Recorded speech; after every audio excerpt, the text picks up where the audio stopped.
तारा रानी की कथा भाग 1।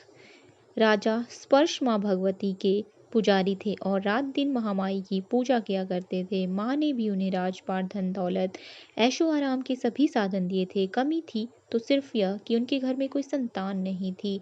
यह गम उन्हें दिन रात सताता। वो माँ से भी प्रार्थना करते कि माँ उन्हें एक लाल वक्ष दें ताकि वे संतान का सुख भोग सकें और उनके पीछे भी उनका नाम लेने वाला कोई हो, उनका वंश भी चलता रहे।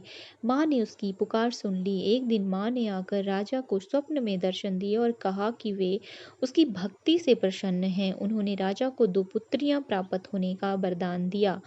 कुछ समय के बाद राजा के घर में एक कन्या ने जन्म लिया। राजा ने अपने राज दरबारियों को बुलाया, पंडितों व ज्योतिषियों को बुलाया और बच्ची की जन्म कुंडली तैयार करने का आदेश दिया।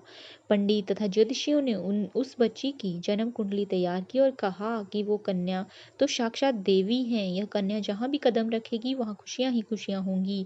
कन्या भी भगवती की पुजारिन होगी। उस कन्या का नाम तारा रखा गया। थोड़े समय बाद राजा के घर वरदान के अनुसार एक और कन्या ने जन्म लिया। मंगलवार का दिन था। पंडितों और ज्योतिषियों ने जब जन्म कुंडली तैयार की तो उदास हो गए। राजा ने उदासी का कारण पूछा तो वह कहने लगे कि वह कन्या राजा के लिए शुभ नहीं। राजा ने उदास होकर ज्योतिषियों से पूछा कि उन्होंने ऐसे कौन से बुरे कर्म किए जो कि इस कन्या ने उनके घर में जन्म लिया। उस समय ज्योतिषियों ने ज्योतिष से अनुमान लगाकर बताया कि वे दोनों कन्याएं जिन्होंने उनके घर में जन्म लिया था पूर्व जन्म में देवराज इंद्र के दरबार की अप्सराएं थीं। उन्होंने सोचा कि वे भी मृत्युलोक में भ्रमण करें तथा देखें कि मृत्युलोक में लोग कैसे रहते हैं। दोनों ने मृत्युलोक पर आकर एकादशी का व्रत रखा। बड़ी बहन का नाम तारा था तथा छोटी बहन का नाम रुक्मन था। बड़ी बहन तारा ने अपनी छोटी बहन से कहा कि रुक्मन, आज एकादशी का व्रत है और हम लोगों ने आज भोजन नहीं करना है, अतः वो बाजार जाकर फल खरीद लाए। रुक्मन बाजार फल लेने के लिए गई। वहां उसने मछली के पकौड़े बनते देखे। उसने अपने पैसों के तो पकौड़े खा लिए, लेकिन तारा के लिए फल लेकर वापस आई और फल उसने तारा को दे दिए। तारा के पूछने पर उसने बताया कि उसने मछली के पकौड़े खा लिए हैं। तारा ने उसको एकादशी के दिन मांस खाने के कारण शाप दे दिया और वो निम्न योनियों में गिरी। छिपकली बनकर सारी उम्र ही कीड़े मकोड़े खाती रही। उसी देश में एक ऋषि गुरु गोरख अपने शिष्यों के साथ रहते थे। उनके शिष्यों में एक शिष्य तेज स्वभाव का था तथा घमंडी था। एक दिन वो घमंडी शिष्य पानी का कमंडल भरकर खुले स्थान में एकांत में जाकर तपस्या पर बैठ गया। वो अपनी तपस्या में लीन था। उसी समय उधर से एक प्यासी कपिला गाय आ गई। उस ऋषि के पास पड़े कमंडल में पानी पीने के लिए उसने मुंह डाला और सारा पानी पी गई। जब कपिला गाय ने मुंह बाहर निकाला तो खाली कमंडल की आवाज सुनकर ऋषि की समाधि टूटी। उसने देखा कि गाय ने सारा पानी पी लिया था। ऋषि ने गुस्से में उस कपिला गाय को बहुत बुरी तरह चिमटे से मारा, जिससे वह लहूलुहान हो गई।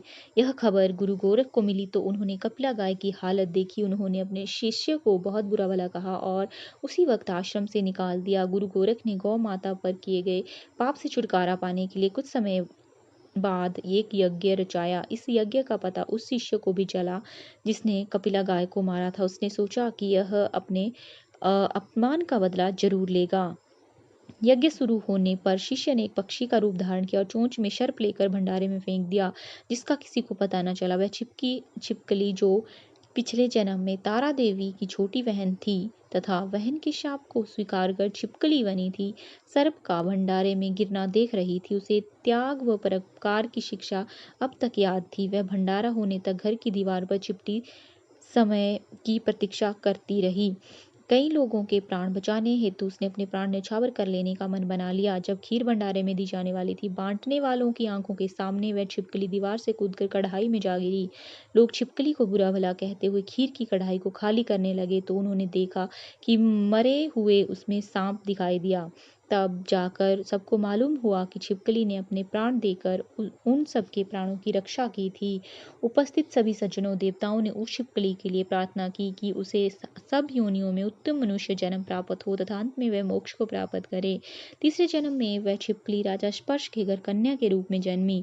दूसरी बहन तारा देवी ने फिर मनुष्य जन्म लेकर तारामती नाम से अयोध्या के प्रतापी राजा हरिश्चंद्र के साथ विवाह किया। राजा स्पर्श ने ज्योतिषियों से कन्या की कुंडली बनवाई। ज्योतिषियों ने राजा को बताया कि कन्या आपके लिए हानिकारक सिद्ध होगी। शकुन ठीक नहीं है, अतः वे उसे मरवा दें। राजा बोले कि लड़की को मारने का पाप बहुत बड़ा है, वे उस पाप का भागी नहीं बन सकते।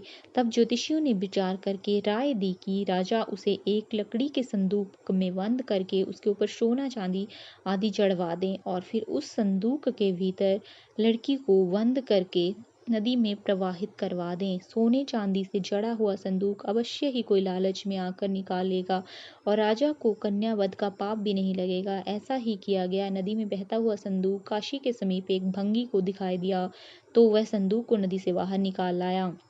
उसने जब संदूक खोला तो सोने चांदी के अतिरिक्त अत्यंत रूपवान कन्या दिखाई दी। उस भंगी के कोई संतान नहीं थी। उसने अपनी पत्नी को वह कन्या लाकर दी तो वह प्रसन्नता से उछल गई। उसने अपनी संतान के समान ही बच्ची को छाती से लगा लिया। भगवती की कृपा से उसके स्तनों में दूध भी उतर आया। पत्नी पति दोनों ने प्रेम से कन्या का नाम रुक्को रख दिया। रुक्को बड़ी हुई तो उसका विवाह हुआ। रुक्को की सास महाराजा हरिश्चंद्र के घर सफाई आदि का काम करने जाया करती थी। एक दिन वह बीमार पड़ गई तो रुक्को महाराजा हरिश्चंद्र के घर काम करने के लिए पहुंच गई। महाराज की पत्नी तारामती ने जब रुक्को को देखा तो वह अपने पूर्व जन्म के पुण्य से उसे पहचान गई। तारामती ने रुक्को से कहा कि वो उसके पास आकर बैठे। महारानी की बात सुनकर रुक्को बोली कि वो एक नीच जाति की भंगन है, भला वह रानी के पास कैसे बैठ सकती है। तब तारामती ने उसे बताया कि वह उसके पूर्व जन्म की सगी बहन थी। एकादशी का व्रत खंडित करने के कारण उसे छिपकली की योनि में जाना पड़ा। जो होना था वह तो हो चुका। अब उसे अपने वर्तमान जन्म को सुधारने का उपाय करना चाहिए और भगवती वैष्णो माता जी के सेवा करके अपना जन्म सफल बनाना चाहिए। यह सुनकर रुक्को को बड़ी प्रसन्नता हुई और जब उसने उपाय पूछा तो रानी ने बताया कि वैष्णो माता जी सब मनोरथ को पूरा करने वाली हैं।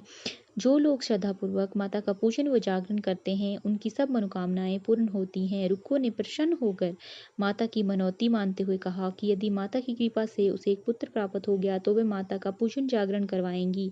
माता ने प्रार्थना को स्वीकार कर लिया। फलस्वरूप 10वें महीने में उसके गर्भ से एक अत्यंत सुंदर बालक ने जन्म लिया, परंतु दुर्भाग्यवश रुक्को को माता का पूजन जागरण कराने का ध्यान न रहा।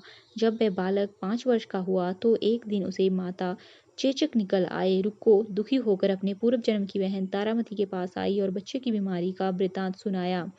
तब तारामती ने पूछा कि उसने माता के पूजन में कोई भूल तो नहीं हुई है। इस पर रुक्को को 6 वर्ष पहले की बात याद आई। उसने अपने अपराध को स्वीकार किया और उसने फिर मन में निश्चय किया कि बच्चे को आराम आने पर जागरण अवश्य करवाएगी। भगवती की कृपा से बच्चा दूसरे दिन ठीक हो गया। तब रुक्को ने देवी के मंदिर में ही जागरण जाकर पंडित से कहा कि उसे अपने घर माता का जागरण कराना है, अतः वे मंगलवार को उसके घर पधार कर कृतार्थ करें। पंडित जी बोले कि वहीं 5 रुपए देती जाएं। पंडित जी उसके नाम से मंदिर में ही जागरण करवा देंगे, क्योंकि वह एक नीच जाति की स्त्री है, इसलिए वे उसके घर में जाकर देवी का जागरण नहीं कर सकते। रुक्को ने कहा कि